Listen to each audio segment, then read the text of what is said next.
इस होली सिर्फ मावा वाली गुंजिया ही नहीं, बनाइए कस्टर्ड फ्लेवर वाली ऐसी सरप्राइज गुंजिया जिसे खाकर घर वाले ही नहीं बल्कि गेस्ट भी उंगलियां चाटते रह जाएंगे। क्या आपकी गुंजिया में भी सेकते टाइम फफोले जैसे पड़ जाते हैं, बढ़िया खस्ता नहीं बनती है? तो रेसिपी को पूरी देखिएगा। परफेक्ट गुंजिया बनाने की हर ट्रिक आपके साथ शेयर करूंगी। जय श्री कृष्णा फ्रेंड्स, कैसे हैं आप सब? आप सभी को होली की बहुत बहुत शुभकामनाएं। गुंजिया के लिए सबसे पहले आटा लगाकर तैयार करेंगे। तो 1.5 कप मैदा ले लिए मैंने। वजन में देखें तो 300 ग्राम मैदा है ये। अब आटे में फ्लेवर के लिए ये मैं 3 table spoon homemade custard powder डाल रही हूँ। इससे गुजिया में एकदम यूनिक फ्लेवर आएगा, एकदम नेक्स्ट लेवल तक का टेस्ट आएगा। मोयन के लिए 3/4 कप देसी घी डाल रही हूँ। घी का मोयन लगाएंगे तो बहुत ही बढ़िया खस्ता बनेंगी। अगर रिफाइंड का लगाएंगे तो कड़क बनेंगे, जैसे मठरी वगैरह होती है। मोयन को मैदा के साथ बहुत अच्छी तरह से हमें मिक्स करना है, अच्छी तरह से रब करना है दोनों हाथों से, जैसे मैं आपको वीडियो में दिखा रही हूँ। खस्ता गुंजिया बनाने की ये सबसे पहली ट्रिक है।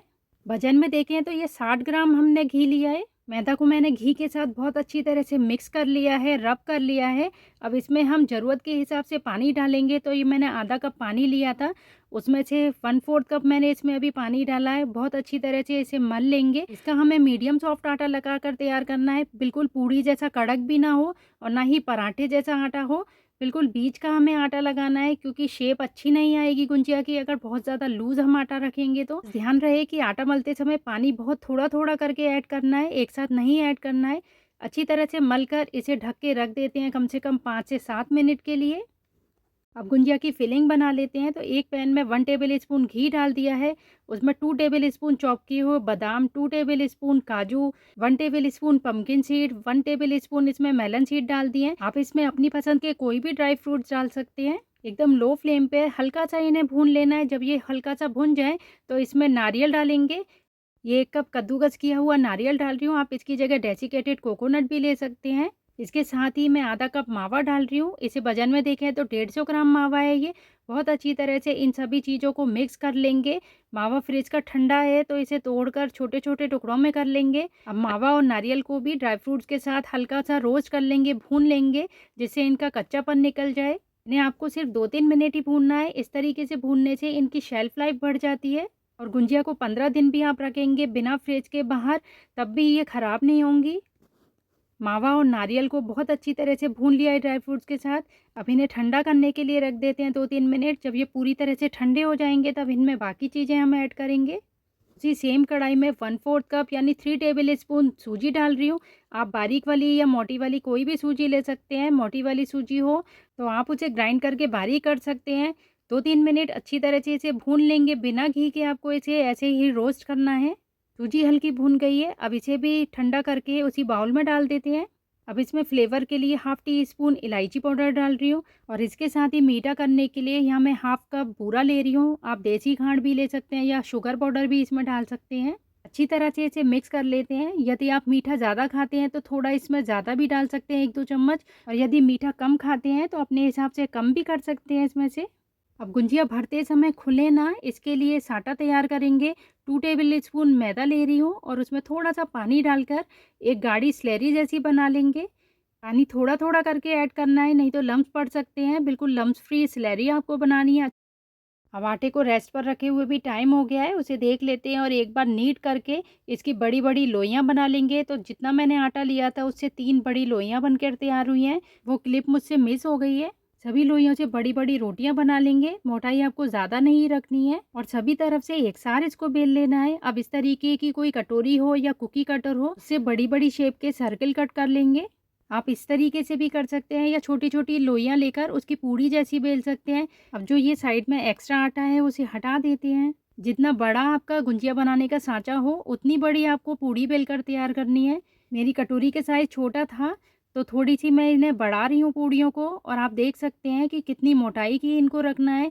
बहुत ज़्यादा पतली भी ना हो ना बहुत ज़्यादा मोटी हो। अब इसे सांचे के ऊपर रख देते हैं और मैं आपको दिखा दूं कि इस तरीके से थोड़ी थोड़ी ये बाहर निकलनी चाहिए। सबसे पहले इसकी किनारियों पर सांटा लगा देंगे जो हमने मैदा से बनाकर रखा था। अच्छी तरह से सांटा लगाने के बाद इसमें फिलिंग भरेंगे। ओवर फिलिंग नहीं भरना है, जितनी आ सकती है बस उतनी ही आपको फिलिंग भरनी है। अब पूड़ी की दूसरी वाली साइड को लेकर इसके ऊपर रख देंगे और इस तरीके से प्रेस कर लेंगे, बिल्कुल जैसे मैं आपको वीडियो में दिखा रही हूँ वैसे ही आपको करना है। अब सांचे की दूसरी साइड को इसके ऊपर रख देंगे और अच्छी तरह से इसे दबा देंगे और एक्स्ट्रा जो आटा होगा उसे हटा देंगे। बस मेक श्योर कि किनारियों को अच्छी तरह से आपको प्रेस करना है और आप देख सकते हैं कितनी बढ़िया एकदम भरी भरी गुंजिया बनकर तैयार हुई है। अब इन्हें तलने के लिए मैंने ऑयल को गर्म कर लिया है। बहुत ही हल्का आपको गर्म करना है, तेज़ गर्म नहीं करना है। और इस तरीके से आटा थोड़ा सा डालकर चेक कर लें, एकदम से ऊपर नहीं आना चाहिए, तेज़ गर्म बिल्कुल नहीं होना चाहिए। एक एक करके इसमें गुंजिया डाल देते हैं और लो फ्लेम पे आपको इन्हें धीमी धीमी आंच पर सिकने देना है। इन्हें डालने के बाद तुरंत से आपको नहीं पलटना है, 2-3 मिनट इन्हें सिकने दें। उसके बाद इस तरीके से पलट लें हल्के हल्के हाथों से। इस टाइम पर इन्हें पलटना भी ज़रूरी है, क्योंकि गुंजिया की जो फिलिंग है वो एक तरफ बैठ जाएगी और फिर गुंजिया सिकने में दिक्कत करेंगी। अच्छी तरह से अलट पलट करते हुए इन्हें एकदम गोल्डन ब्राउन और क्रिस्पी होने तक सेक लेंगे। और आप देख सकते हैं एक भी बबल नहीं बना है बिल्कुल भी। सभी गुंजिया की जो लेयर है वो बहुत ही बढ़िया से सिक कर तैयार हो रही है। इन्हें सेकने की कुछ ट्रिक्स आपके साथ शेयर कर देती हूँ।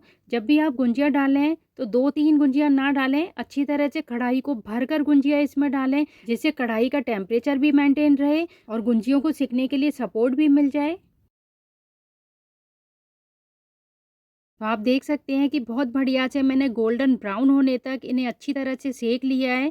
मेरे यहाँ अच्छी सिकी हुई खाते हैं, आपके यहाँ हल्की सिकी हुई खाते हैं तो वैसे ही आप सेक लीजिए, या और डार्क करना चाहते हैं तो वैसे भी सेक सकते हैं आप। इसी तरह से मैंने बाकी गुंजियों को भी सेक लिया है और जितनी हमने मेजरमेंट ली है उससे 20 से 25 गुंजियाँ आराम से हमारी बनकर तैयार हो गई हैं। और ये खाने में इतनी ज़्यादा टेस्टी है कि मैं आपको बता नहीं सकती। देखिए कितनी सुंदर और क्रिस्पी बनी है हमारी कस्टर्ड फ्लेवर वाली ये मावा गुंजिया, अंदर से सॉफ्ट और बाहर से एकदम परफेक्ट क्रिस्पी हैं। और जब आप इन्हें खाएंगे तो आउटर कवरिंग में ही इतना बढ़िया कस्टर्ड फ्लेवर आएगा कि आपको खाकर मज़ा आ जाएगा। तो इस होली आप भी इन्हें ज़रूर से ट्राई करिए और मुझे कमेंट में बताइएगा कि ये फ्लेवर आपको कैसा लगा। अगर वीडियो आपको पसंद आती है तो ज़्यादा से ज़्यादा लाइक और शेयर कर दें। और मेरी बताई रेसिपीज़ आपसे अच्छी तरह से बन जाती हैं, आपको समझ आ जाती हैं, तो मुझे सपोर्ट करने के लिए चैनल को सब्सक्राइब कर दें। और पास ही में एक बेल आइकन है, घंटी है, उसे दबाना मत भूलिएगा। और हाँ, हाइप का बटन दबाकर पॉइंट देना भी मत भूलिएगा। इसी तरह की और भी रेसिपीज़ के लिए मुझे फेसबुक और इंस्टाग्राम पर भी फॉलो करते रहिए। फिर मिलती हूँ एक नई और टेस्टी रेसिपी के साथ। Thank you for watching friends.